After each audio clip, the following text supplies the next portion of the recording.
آج میرے لیے بڑے اعزاز کی بات ہے کہ جو شخصیت ہمارے ساتھ موجود ہے ان کا نام نہ صرف پاکستان میں بلکہ پوری دنیا میں بڑے عزت، احترام اور عقیدت سے لیا جاتا ہے۔ انہوں نے قرض حسنہ کا ایسا نظام متعارف کرایا جس کی دوسری مثال کہیں نہیں ملتی۔ میری مراد ڈاکٹر امجد ثاقب صاحب۔ سر، آپ کا بہت شکریہ، آپ نے ہمیں وقت دیا۔ نہیں جی، یہ تو میرا اعزاز ہے کہ آپ نے مجھے دعوت دی، اور ان موضوعات پہ جو آپ کے ذہن میں ہیں تو اس حوالے سے گفتگو کی ہم کوشش کریں گے۔ بہت بہت شکریہ۔ سر، آپ کا تعلق کمالیہ سے ہے۔ کمالیہ کو جو وجہ شہرت ملی، ایک تو آپ ہیں اور دوسرا وہاں کا کھدر بڑا مشہور ہے، تو اس کے بارے میں تھوڑا سا بتائیں۔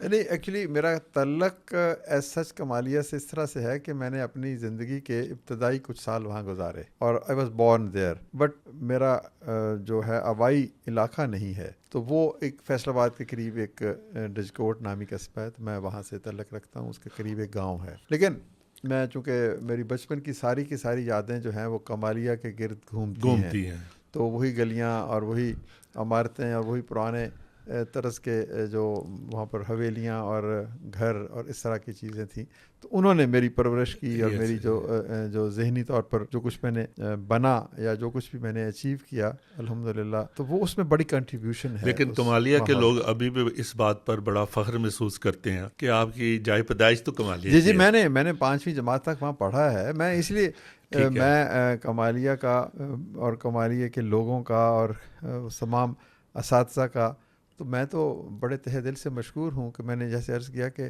آئی dedicate all whatever we have done الحمدللہ، that is one of the reasons جو ہے وہ کمالیہ کا خوبصورت ماحول اور اچھے لوگ۔ تو میٹرک اور فیصل آباد سے؟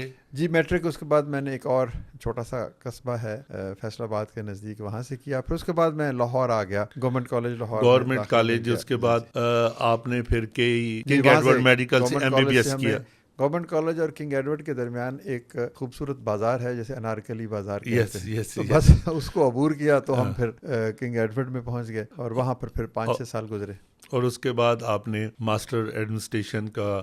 نہیں، وہ میں نے ذرا کچھ دیر بعد میں کیا۔ نہیں، لیکن کیا تو ایجوکیشن کا حصہ تو ہے نا آپ کا۔ پھر میں نے امریکہ واشنگٹن DC سے، یونیورسٹی سے، امریکن یونیورسٹی وہاں سے، تو وہ میں نے انٹرنیشنل ڈیولپمنٹ میں ماسٹرز کیا، لیکن اس سے پہلے میں سول سروس جوائن کر چکا تھا۔ یہ بتائیں کہ جب آپ نے MBBS کیا تو عام طور پر تو پاکستان میں جو بڑے ڈاکٹر ہیں وہ تو اچھا کماتے ہیں، تو MBBS کوئی ایک آسان تو نہیں ہے ڈگری لینا، تو آپ نے پھر ڈاکٹری میڈیکل لائن میں کیوں نہیں گئے؟ جی، میں ایکچولی انسان کو وہ کام کرنا چاہیے جو اس کے دل کے قریب ہو، جس سے اس کو محبت ہو، اور وہ جو بہترین انداز میں کر سکتا ہو۔ یعنی ایک جگہ میں نے پڑھا کہ وہ مقام جہاں خواہش قلبی اور فرض منصبی مل جائیں خوش قسمتی کہلاتا ہے، یعنی جو آپ کام کرنا چاہیں وہی آپ کی خواہش ہو۔ ٹھیک ہے۔ تو میں نے میڈیسن کر تو لی، لیکن مجھے محسوس ہوا کہ میرے اندر جو صلاحیت ہے وہ اس کے ساتھ زیادہ الائنڈ نہیں ہے، تو شاید میں بہت آگے نہ جا سکوں اس شعبہ میں، تو اس لیے میں نے بہتر سمجھا کہ کوئی اور کام کیا جائے۔ لیکن آپ نے سول سروس بھی جوائن کی، CSSS بھی شاید کیا ہوگا، تو آپ اسسٹنٹ کمشنر بھی لگے، تو وہاں تو ترقی کا چیف سیکرٹری بھی بندہ بن سکتا ہے، تو پھر آپ نے وہ سروس بھی چھوڑ دی، اس کی وجوہات کیا؟ دیکھیں، وہ غالب کا شعر سناتے ہیں آپ کو کہ کعبے کی ہے ہوس کبھی کوئے بتاں کی ہے، مجھ کو نہیں خبر میری مٹی کہاں کی ہے۔ تو یہ ایک تلاش کا عمل تھا کہ مجھے کیا کرنا چاہیے جس سے میری صلاحیتوں کا بھی عین مطابق ہو اور مجھے بے پناہ خوشی اور مسرت بھی ملے۔ تو 17-18 سال سول سروس میں، پھر یہاں پر یہ احساس ہوا کہ کچھ بندشیں ہیں اور کوئی ایسا کام کرنا چاہیے جس میں آپ اپنی مرضی سے، دیکھیں بیوروکریسی کی ڈیفینیشن یہ ہے کہ it is subservience to rules and regulation, تو ظاہر آپ ایک ایسے منصب پہ کام کرتے ہیں جس کے کچھ تقاضے ہیں، کچھ فرائض ہیں، تو اس لیے میں نے کہا کہ اگر ہم کہہ سکیں کہ اس زندہ کو بھی توڑنا چاہیے، اور پھر میری خواہش تھی کہ میں لوگوں کے پاس بیٹھوں، ان سے سیکھوں، ان کے ساتھ گفتگو کروں، اور پھر ان کے ساتھ مل کر ان کی زندگی میں اگر کوئی خوبصورتی ہو سکتی ہے اس کے بارے میں کو کام کیا جائے۔ اچھا، سروس کے دوران آپ کے ذہن میں یہ آیا کہ اخوت فاؤنڈیشن میں بناؤں یا اس کی بنیاد رکھوں، تو یہ کس سوچ کا نتیجہ تھا کہ آپ اس طرف آئے؟ یہ وہی دیکھیں نا سر، دیکھیں ہر شخص جو ہے وہ چاہتا ہے کہ وہ کوئی ایسا اچھا کام کرے جس سے دوسروں کی بھلائی ہو. اب یہ سوچ تو ایک بنیادی سوچ ہے. اس کو آپ یوں بھی ڈیفائن کر سکتے ہیں کہ ہر شخص خدا کی رضا کے لیے زندگی گزارنا چاہتا ہے، یا ہم اس طرح بھی کہہ سکتے ہیں کہ ہر شخص توشہ آخرت کے طور پر کوئی اچھا کام کرنا چاہتا ہے. اب یہ نیکی کرنے کا جو عمل ہے یہ تو ہر شخص اس میں شامل ہے. اچھی بات، خوش قسمتی کی بات تب ہوتی ہے کہ جب آپ کو ایسا کام مل جائے جسے کرتے ہوئے آپ خوشی محسوس کریں، یعنی وہ آپ پر بوجھ نہ ہو اور وہ آپ کی جو اللہ تعالیٰ نے صلاحیتیں دی ہیں اس کے عین مطابق ہو. تو یہ وہ بنیادی ریزن تھی کہ میں نے کہا کہ مجھے اس کام کی تلاش ہے جس میں لوگوں کی بھلائی ہو، جس میں کسی کے آنسو پوچھے جائیں، کسی کے ساتھ کھڑا ہوا جائے، کسی کا ہاتھ تھاما جائے. تو اس کے لیے میڈیسن اور پھر سول سروس اور پھر یہ ایک ایسا کام جس میں آپ کے اوپر کوئی قدغن نہیں ہے، تو وہ الحمدللہ اللہ تعالیٰ نے اس کی طرف رہنمائی کی. یہ موٹیویشن آپ نے کہاں سے لی؟ آپ کے اندر کی آواز تھی یا کسی نے آپ کو یہ راستہ دکھایا کہ آپ یہ فاؤنڈیشن کے لیے؟ میں آپ کو پھر ایک شعر سناؤں گا کہ کچھ تو ہوتے ہیں محبت میں جنوں کے آثار، اور کچھ لوگ بھی دیوانہ بنا دیتے ہیں. ہائے ہائے، کیا بات ہے! تو کچھ تو یہ انٹرنل بھی آپ کے اندر ایک خواہش کی جستجو ہوتی ہے، تو کچھ پھر ماحول آپ کو بناتا ہے، آپ کے والدین آپ کو بناتے ہیں، آپ کے استاد آپ کو بناتے ہیں، آپ کا مطالعہ کیا ہے، آپ پڑھتے کیا ہیں، آپ کا مشاہدہ کیا ہے، آپ کی کن لوگوں کے ساتھ اٹھتے بیٹھتے ہیں، کتنے حساس ہیں. دیکھیں نا، ایک شاعر ہے، وہ شاعری کیوں کرتا ہے؟ تو پھر اس شاعری میں وہ کس امر کا اظہار کرتا ہے. تو یہ میں نہیں کہہ سکتا کہ میرے اندر ہی کوئی ایسی خوبی تھی. تو یہ بہت ساری چیزیں جو ہیں وہ مجموعی طور پر آپ کی شخصیت پر اثر انداز کرتی ہیں، اور پھر آپ اپنے لیے کسی منزل کا انتخاب کرتے ہیں. تو میں تو سمجھتا ہوں کہ یہ اللہ کی رحمت ہے، اور میرا سمجھنے سے کیا ہوتا، یہ حقیقت بھی یہی ہے کہ یہ خدا ہی ہے جو آپ کو کوئی راستہ دکھاتا ہے. خدا ہی ہے جب آپ گرتے ہیں تو وہ آپ کو تھامتا ہے، آپ کو حوصلہ دیتا ہے، آپ کو منزل کی خبر ملتی ہے. تو یہ خدا کی رحمت ہی ہے. تو جب آپ نے اپنے والد یا اپنے مسز یا اپنے گرینڈ فادر کو بتایا کہ میں اسسٹنٹ کمشنر کی جاب چھوڑ رہا ہوں، تو انہوں نے کوئی رجسٹ نہیں کیا، اور انہوں نے کہا کہ یہاں تو آپ کا بہت بڑا کیریئر ہے، پتہ نہیں اخوت فاؤنڈیشن چلے گی نہیں چلے گی، نوکری گئی تو پھر وہ واپس نہیں آ سکتی. تو اس طرح کی کوئی مشکلات کا آپ کو سامنا کرنا پڑا؟ نہیں، دیکھیں میرے والد کو یہ تجربہ پہلے بھی ہو چکا تھا، کیونکہ جب میں نے میڈیسن چھوڑی تو میں ان کے پاس گیا کہ جی میں میڈیسن چھوڑنا چاہتا ہوں. لیکن انہوں نے کہا کہ تم کیا کرو گے، ہمارے پاس اتنے وسائل تو نہیں ہیں کہ تم اپنی زندگی یوں ہی گزار دو. تو اس وقت بھی پھر میں نے ان کو قائل کیا کہ جی یہ وہ کام ہے جو کلیتاً جیسے کہتے ہیں نا کہ میری سوچ کے مطابق نہیں ہے. مجھے جبر کرنا پڑتا ہے بعض اوقات یہ چیزیں پڑھنے کے لیے، اس میں ایکسپرٹیز لینے کے لیے. تو میں نے ان کو کنونس کیا کہ میں سول سروس میں جانا چاہتا ہوں. اچھا، اب جب میں نے سول سروس چھوڑنے کا ارادہ کیا تو وہ مجھے کہتے کہ بھئی یہ کیا تضاد ہے، تم اتنی خواہش سے جہاں آئے اور اتنی محنت کر کے تم نے ایک مقام حاصل کیا. لیکن انہوں نے کہا کہ اب میں عادی ہو چکا ہوں کہ میں تمہیں نہیں روکوں گا، اب تم پتہ نہیں کل کو سول سروس چھوڑ رہے ہو، پھر کل کو کیا کرو گے. وہ خوش نہیں تھے اس فیصلے سے، لیکن وقت نے ثابت کیا، اور پھر انہوں نے بعد میں تسلیم کیا کہ مجھے اب آپ کر رہے ہیں وہ کہیں بڑا ہے جو آپ وہاں کر سکتے تھے. البتہ میری جو اہلیہ ہیں ان کی مجھے بھرپور مدد شامل رہی. انہوں نے کہا آپ جو فیصلہ کریں گے مجھے اس کے اوپر کوئی اعتراض نہیں. تو جب آپ نے اخوت کی فاؤنڈیشن کی بنیاد رکھی تو آپ کے ذہن میں پہلا کیا سوال تھا کہ آپ کے پاس کیا وسائل تھے، کیا سورسز تھے کہ آپ اس کو عالمی شہرت پر لے جائیں گے؟ نہیں، وسائل میرے پاس بڑے محدود تھے. میرے پاس اپنا گھر بھی نہیں تھا، اپنی گاڑی بھی نہیں تھی، اور میں نے یہ نوکری چھوڑ کر ایک یہاں پر لمز یونیورسٹی میں ایک چھوٹا سا نوکری کر لی اپنے اخراجات کے لیے چلانے کے لیے، یعنی لیکچرشپ لے لی. ہاں، وہاں پر چھوٹا سا کام میں نے شروع کیا، ایک کنسلٹنسی تھی. تو لیکن مجھے یہ یقین تھا کہ جیسے اللہ تعالیٰ نے فرمایا کہ جو لوگ میرے بندوں کے کام اپنے ہاتھ میں لیتے ہیں ان کے کام میں اپنے ہاتھ میں لیتا ہوں. تو مجھے اس کے اوپر بڑا گہرا یقین تھا کہ اگر میں یہ کام کروں گا تو خدا کی رحمت ضرور میرے ساتھ شامل حال ہوگی. اور پھر ایسا ہی ہوا کہ مجھے ادھر سے بھی رزق ملنے لگا، ادھر سے بھی ملنے لگا، ادھر سے بھی ملنے لگا. تو مجھے کوئی کمی نہیں ہوئی، بلکہ میں پہلے سے زیادہ خوشگوار اور پرمسرت اور خوشحال زندگی گزارنے لگا. تو یہ اللہ کا اپنا ایک نظام ہے. اچھا چلیں، یہ مان لیا کہ آپ نے فاؤنڈیشن کی بنیاد رکھ لی، کتنے پیسے تھے اس وقت آپ کے پاس؟ میرے پاس ذاتی طور پر تو کچھ بھی نہیں تھا، لیکن اس ادارے کے حوالے سے بھی ہم نے 10,000 روپے سے کام شروع کیا تھا. یعنی کہ ٹوٹل آپ نے جو اسٹارٹڈ وتھ 10,000. جی، عزائم بلند تھے، ہمت تھی، حوصلہ تھا، یقین تھا، اعتماد تھا. تو یہ چیزوں کو بھی آپ مانیٹائز کریں نا. ٹھیک ہے. صرف مال و دولت سے کوئی کام نہیں ہوتا. اس کام کے کرنے کے لیے آپ کو یہ یقین تو ہونا چاہیے نا کہ میں یہ کام کر سکوں گا اور میرے ساتھ ایک زمانہ چلے گا. یہ کچھ مشکلات کے دن گزر جائیں تو then if you are able to demonstrate your success تو نتھنگ سکسیڈس لائک سکسیس.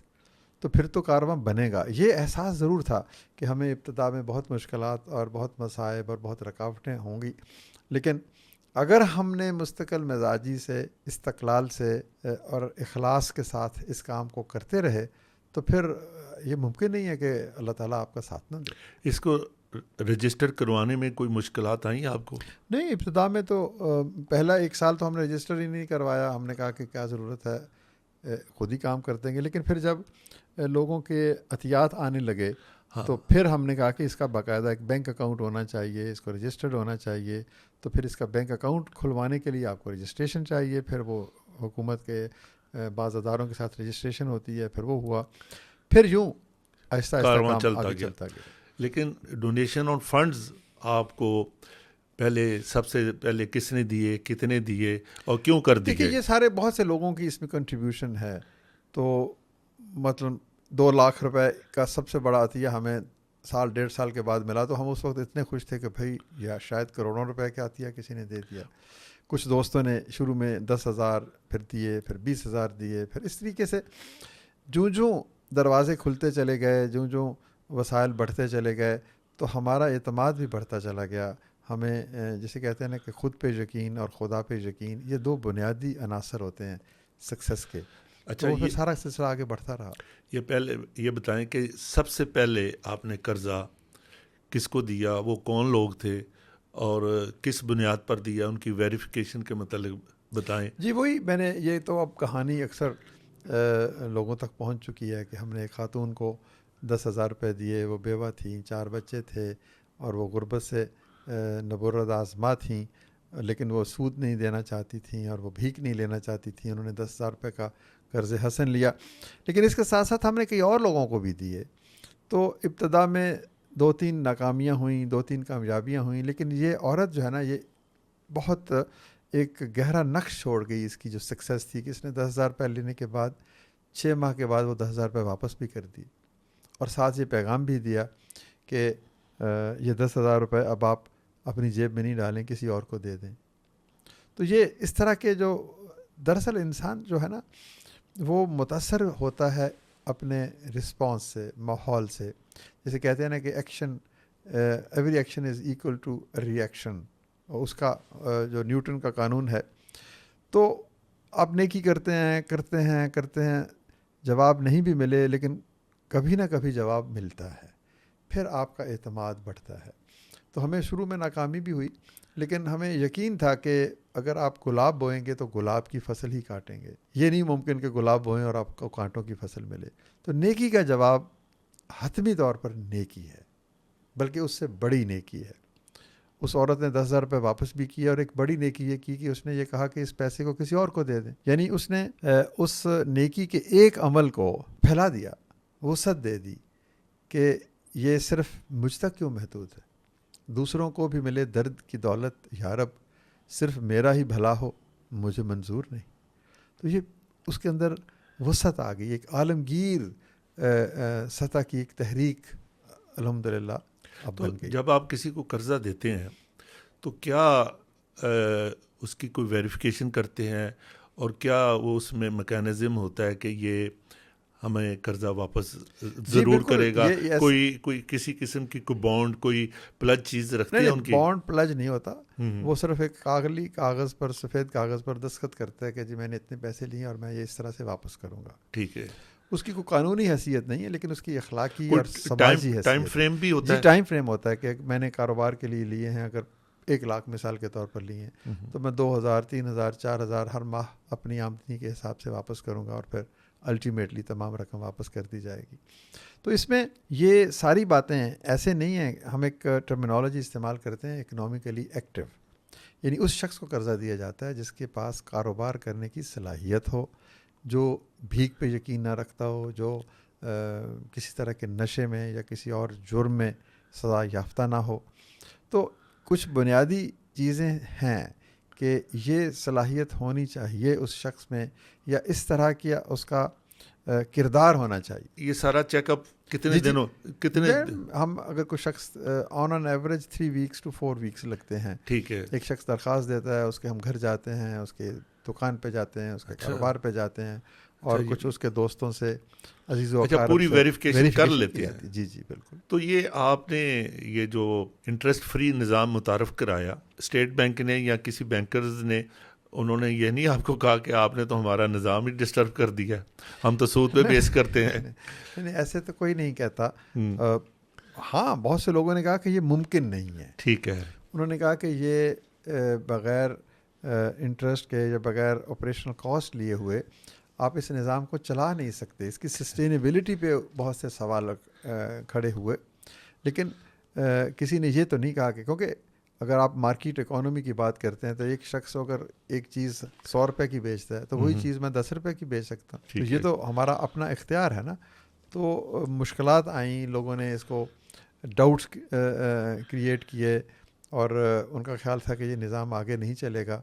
لیکن ہمیں یقین تھا کہ اللہ تعالیٰ نے یہ فرمایا کہ میں سود کو گھٹاتا ہوں اور صدقے کو بڑھاتا ہوں. تو جو کچھ ہم کر رہے ہیں وہ صدقات فنڈ ہے, صدقات کا ایک نظام ہے جو قرض حسن کی صورت میں لوگوں تک پہنچتا ہے. اس کو قائم کیے ہوئے آلموسٹ تقریباً 24 سال ہو گئے. جی جی. 1 سال کے بعد آپ کے پاس کتنا فنڈ تھا؟ 1 سال کے بعد کوئی 2-2.5 لاکھ روپے ہوں گے. 2 سال کے بعد کتنا ہوا؟ وہ 8-10 لاکھ ہوں گے. میں آپ کی سوال کو آسان کر دیتا ہوں. کر دیں.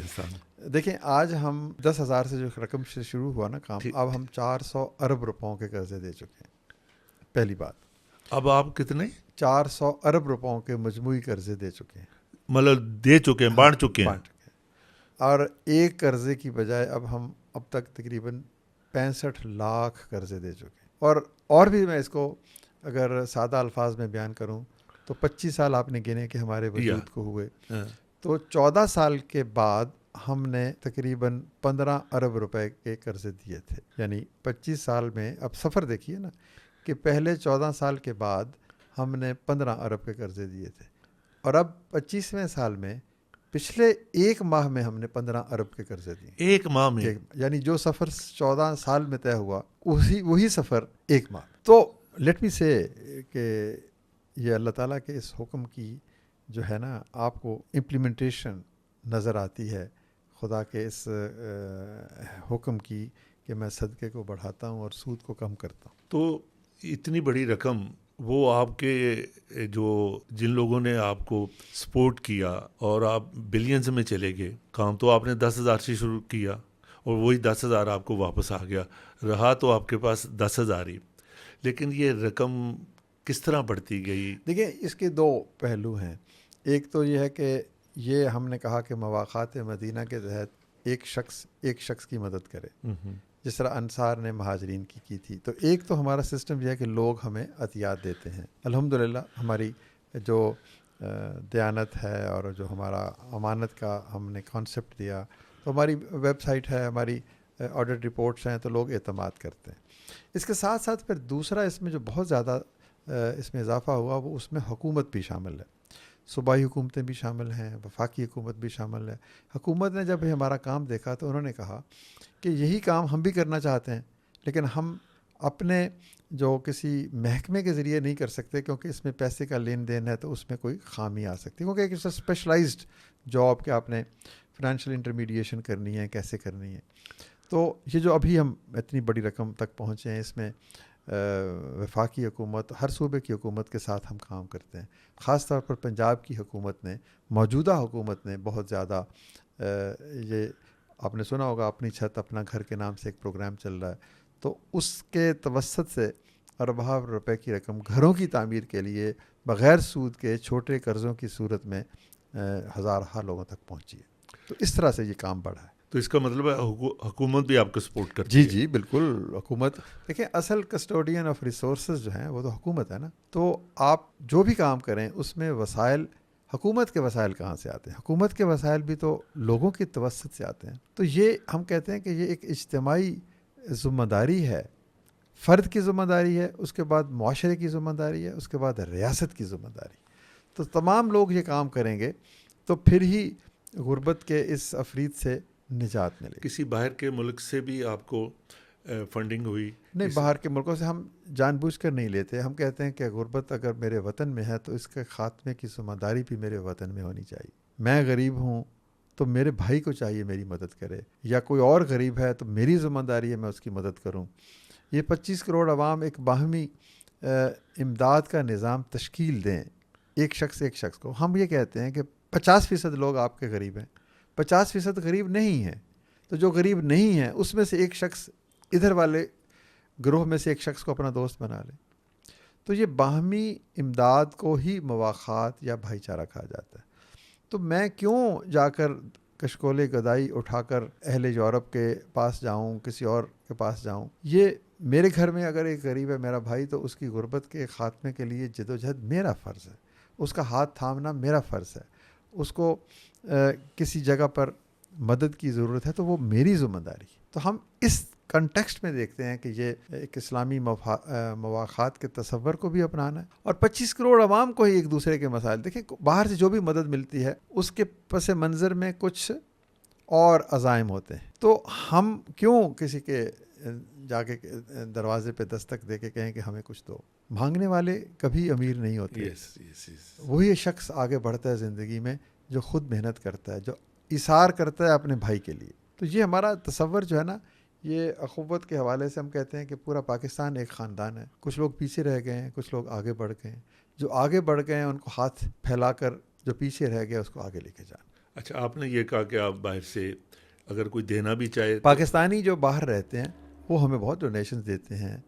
وہ ایکسپیٹریٹ پاکستانی، اچھا وہ دیتے ہیں، ان کا تو وطن ہے نا، ٹھیک ہے، ان کی تو ذمہ داری ہے. اگر وہ باہر نکل کے کسی اچھے مقام پہ پہنچ گئے تو پھر ان کو اپنا ماضی تو نہیں بھلا سکتے. وہ سر آپ کو کیسے پتہ چلا انڈیویجول طور پر کہ آپ کی شہرت جو ہے ملک میں تو ہے ہی ہے، ملک سے باہر چلی گئی ہے؟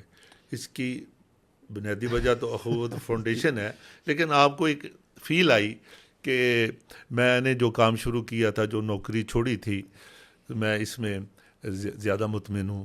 دیکھیں اطمینان اصل چیز ہے، شہرت چیز نہیں ہے، دولت مقصود نہیں ہے، اقتدار یا کوئی بڑا منصب ہماری منزل نہیں ہے. ہماری منزل ایک ہی ہے، خدا کی رضا اور اپنے حصے کی نیکی.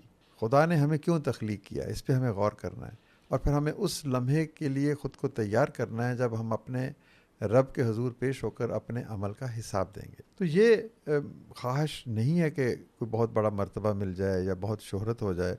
اس کو ہم کیا کریں گے؟ آپ کے ساتھ اس فاؤنڈیشن کو رن کرنے کے لیے کتنے لوگ آپ کے ساتھ اٹیچڈ ہیں جن کو آپ سیلری دیتے ہیں، اور اس کا مرکز دفتر کہاں ہے؟ دیکھیں سب سے پہلے تو وہ ان لوگوں کا میں تذکرہ کروں گا جو ہمارے بورڈ کے ممبران ہیں، جو میرے دوست ہیں، ٹھیک ہے، جنہوں نے اتنے ہی محنت کی جتنی میں نے کی. ہماری ساری اجتماعی کاوشوں کا ثمر اخوت ہے.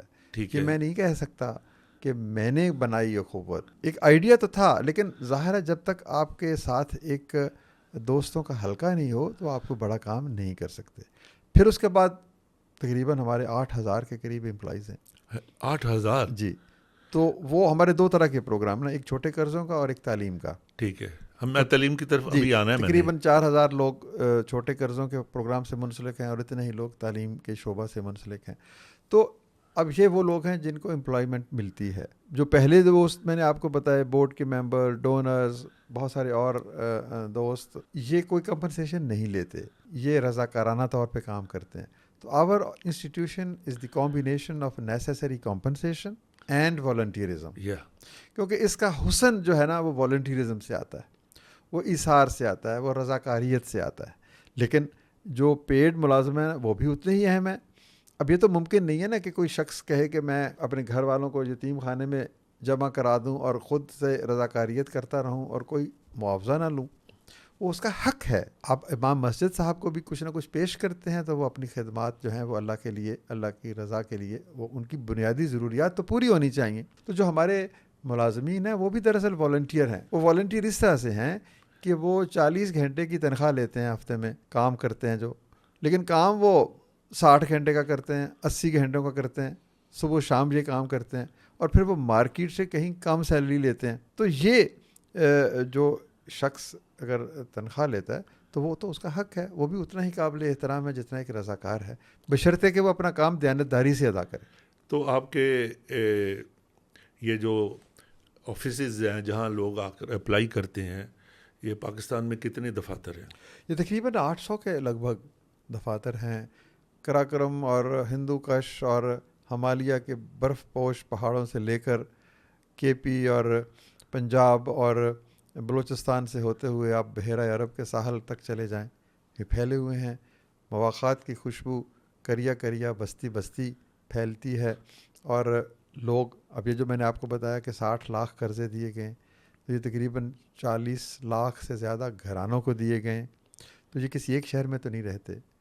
یہ جیسے میں نے عرض کیا کہ گلگت بلتستان کی خوبصورت برف پوش وادیوں پہاڑوں سے لے کر سارے پاکستان میں پھیلے ہوئے ہیں. اچھا یہ بتائیں, پاکستان میں کیا میرا خیال ہے پوری دنیا میں یہی فارمولہ چلتا ہے, آپ کسی کو قرض دیں, آپ اس بندے سے بھی گئے, لڑائی بھی اس کے ساتھ ہو گئی, بول چال بھی بند ہو گئی, اور پیسے بھی گئے.